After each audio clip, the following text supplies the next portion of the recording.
Bonjour et bienvenue dans ce nouvel épisode de quelques minutes pour méditer. Nous allons parler aujourd'hui de la non-action. Dans la méditation, on demande souvent aux participants de se désengager des actions et des distractions et de ne rien faire. Ne rien faire, cela ne consiste pas à somnoler ou à rêvasser, mais à rester pleinement éveillé dans la non-action. Le cerveau des méditants, tel que nous pouvons l'observer grâce à nos méthodes modernes, est un cerveau très actif, car la non-action, ce n'est pas l'inaction, c'est une pleine activité intérieure, dans la non-activité extérieure. C'est en fait un plein éveil. On ne fait rien, mais on ressent tout, on voit tout, on écoute tout. Certes, il s'agit de ne rien faire, mais de le faire à fond. Des zones spécifiques de notre cerveau ne s'activent même que lorsque nous ne faisons rien. L'ensemble de ces zones s'appelle le réseau par défaut et joue un rôle important dans nos capacités d'introspection, de créativité et d'empathie. La non-action rejoint ce que l'on appelle l'attitude contemplative. C'est une présence au monde dans laquelle on n'accomplit aucune action, on ne poursuit aucun désir. Essayons ceci ensemble.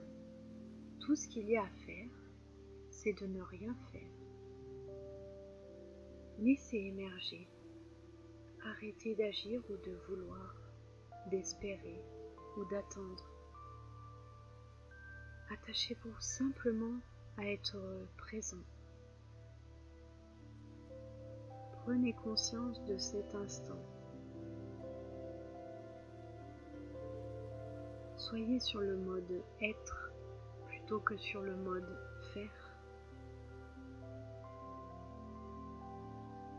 Soyez sur le registre du ressentir plutôt que sur celui de réfléchir. Et laissez émerger en vous toutes les sensations liées à votre respiration.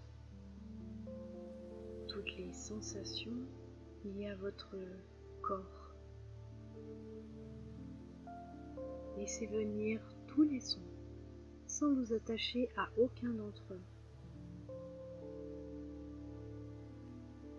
Laissez passer vos pensées sans vous accrocher à aucune d'entre elles. Vous n'avez aucun objectif à poursuivre, vous n'avez rien à faire, nulle part où aller. Vous avez déjà tout ce qu'il vous faut.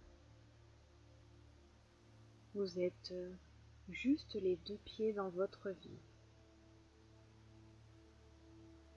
Il y a des tas d'occasions de ne rien faire, même si nous sommes très pressés, comme par exemple dans toutes les files d'attente, les salles d'attente, les quais de gare, les halls d'aéroport. Ainsi, profitez-en pour ne rien faire, au lieu de téléphoner ou de regarder un écran. Dans ces moments, au lieu de remplir notre cerveau de choses, d'affaires ou de pensées, laissez-le respirer. Amenez-le là où il ne va jamais, dans l'univers de la non-action. Vous allez voir, ça va beaucoup lui plaire. À demain et pensez-y, soyez présent à votre vie.